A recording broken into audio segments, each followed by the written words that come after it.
Good morning, South. Please stand for the Pledge of Allegiance with Senior Angela Lee. I pledge allegiance to the flag of the United States of America and to the republic for which it stands, one nation, under God, indivisible, with liberty and justice for all.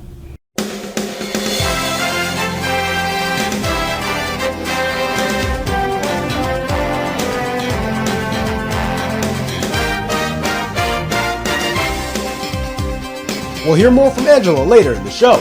Good morning once again, and welcome to the Falcon Report for this Friday, the 4th of June, 2021, a day A2. I'm Aiden Andres. It was definitely an unusual look for this year's District Music Festival, but through a large amount of teamwork and dedication, the show went on. We'll bring in the Falcon Report's Husnan Rana to talk about the hard work put into the concert. A beloved annual event. The District Music Festival was hosted virtually this Tuesday. After weeks of preparation by band, orchestra, and chorus students around the district, the pre-recorded festival was finally ready to be broadcasted. Before beginning, viewers were greeted by Superintendent Bill Heidenreich, who introduced the event in store. Where we celebrate the success of our students in the fine and performing arts, and in particular, music. The festival then kicked off with the orchestra. They performed renowned songs such as Aram Khachaturian's Adagio and Soon He Newbold's Blue Fire Fiddler.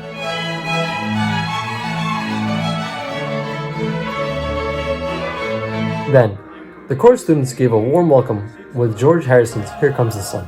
Through creative scenes and edits of the chorus students or a performance of Robert Lurie's How Can I Keep From Singing, made their finale quite the spectacle. Before closing with the band, the District Music Festival scholarship winners, a highlight of the event, were announced. A special congratulations to South's very own Angela Lee, who won this award for our school. Finally, to bring the concert to a close, the band hit the virtual stage. They gave an exuberant entrance with Curtis J. Melton's Exultation Fanfare and ended with The Phoenix by Gary P. Gilroy. For the Falcon Report, I'm Husnan Rana. And each year, a prestigious scholarship awarded to the district's top senior musicians was announced during the District Music Festival. South's own Angela Lee was named a recipient for this honor, and the Falcon Report's Emily Noftart was able to speak with her regarding her award. Emily? Thanks, Aiden. I'm joined here with Angela Lee. So, Angela, can you tell us what scholarship you've received? So the district selects one student per school to receive a scholarship. You have to participate in district through orchestra, chorus, or band. And they also look at your music achievements, and they select one student per school out of that. How did you find out and react to being named the recipient of this honor? I was very happy and excited. Definitely surprised because there were great musicians in this school that I thought really deserved this scholarship other than me, so I was really surprised. And I was glad being able to receive scholarship doing something that I actually love doing, such as playing the violin. Aside from winning a scholarship, how was your experience with the District Music Festival? It's really fun. I really enjoy playing in an orchestra. Being able to play music with other passionate and talented musicians is very fun. And we didn't get to have a lot of experience with music this year, so I was looking forward to the District Festival this year. Clearly you're dedicated to your music. Could you tell us how much effort you put in during this time? Definitely a lot of hours, and it takes a lot of practice, dedication, passion to playing an instrument, and it's really like all the support that I receive from my parents, my family, my teachers definitely. They always pushed me to continue practicing even though I didn't want to practice. And even when it's hard, they always said, you can do this, just keep trying, just open your case, pick up your instrument, and just keep pushing. Thanks so much, Angela. Clearly your musical skills are as sharp as ever. Back to you, Aiden. And just yesterday, awards were held in the gym for South's athletes. The afternoon held ceremonies for both 7th and 8th graders, and this was followed by the varsity ceremony in the evening. We'll have far more regarding the athletic awards ceremony next week. When the Falcon Report returns, we'll hear far more about Code.org presentations. But first, a bird's eye view of the South Hall of Fame. The Falcon Report will be right back.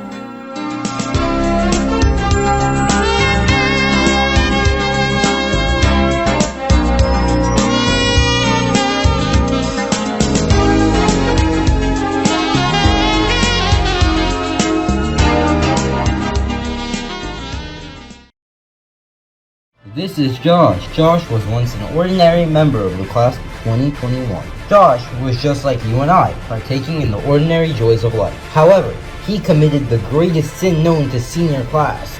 He never saved his Outlook documents before graduating. He lost everything and lacks in the simplest of things. His work from the past year erased into the oblivion. He has lost it all. Seniors, don't be like Josh.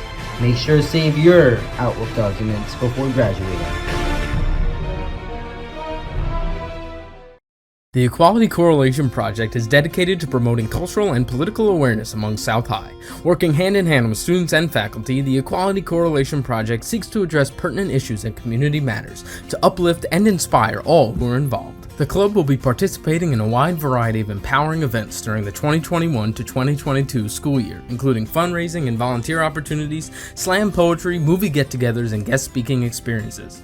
With so many activities to look forward to, the Equality Correlation Project looks to the future of South and strives to promote student growth.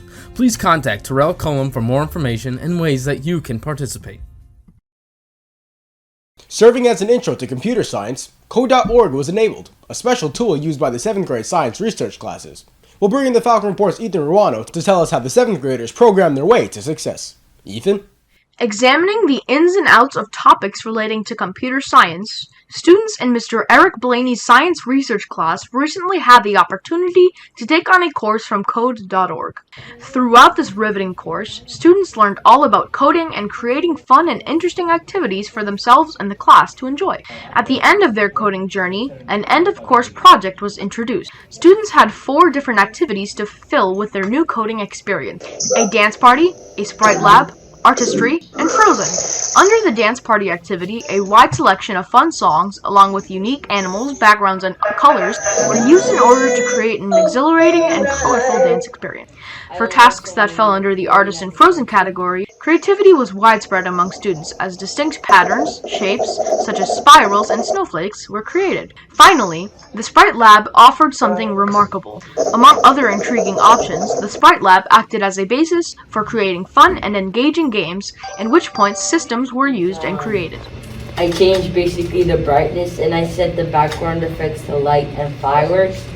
I also made an alien at the center, a shark at the left. Presentations were then given to the class, which not only showed off students' determined work in Code.org, but spread memorable knowledge and experiences. For the Falcon Report, I'm Ethan Ruano. Memorial Day weekend was full of heavy showers and gloomy skies. Surely a forecast we don't want to repeat. What will the weekend after hold? We'll ask just that to the Falcon Report's Brandon Gorsemi. Brandon? I can do just that, Aiden. Put aside today, and I think we have a solid forecast. Today we need to get through some periods of showers and rainfall, and the humidity will be noticeable too, as temperatures will take a run at 70. Tomorrow will heat up nearly to 80 degrees, and we expect a dry summer-like day. Sunday will be more of the same and even warmer weather than on Saturday. Although today wasn't the greatest of days, the weekend will undoubtedly make up for it. Back to you, Aiden. And through rain or shine, the baseball and softball teams have made the most of their opportunities this week. We'll waste no time to bring in the Falcon Report sports producer, K-Way Bazdale, to break it all down for us. Thanks, Aiden. While we were celebrating Memorial Day, the baseball team was busy taking care of business at home. The team looked to secure a win against Floral Park. Senior Marcello Riga got the start on the mound. Floral Park took a 1-0 lead at the top of the first inning, but the Falcons responded swiftly with a run to tie the game. For most of the game, both teams showed their defensive prowess, with the Falcons getting the elusive triple play in the top of the 5th inning. They took this momentum and continued to run with it as the Falcons won 4-1. And on to the softball team, who had their first playoff game against Clark High School. Junior Elise Fazal got the start pitching on the mound. The Falcons showed their grit and hustle, making defensive play after defensive play. Unfortunately, it wasn't enough as Clark's pitching showed to be too dominant for the Falcons' offense. Nonetheless, they had an amazing season and have some impressive building blocks for the future. And that's sports. And before we leave you, let's take a look back at a week of cultural appreciation.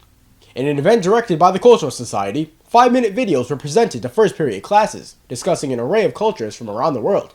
From Latin American traditions to Bollywood dances, a plethora of cultural knowledge was passed on to students and faculty, with far more to come. That's all for this edition of the Falcon Report. From our entire staff, stay safe and have a great weekend, South.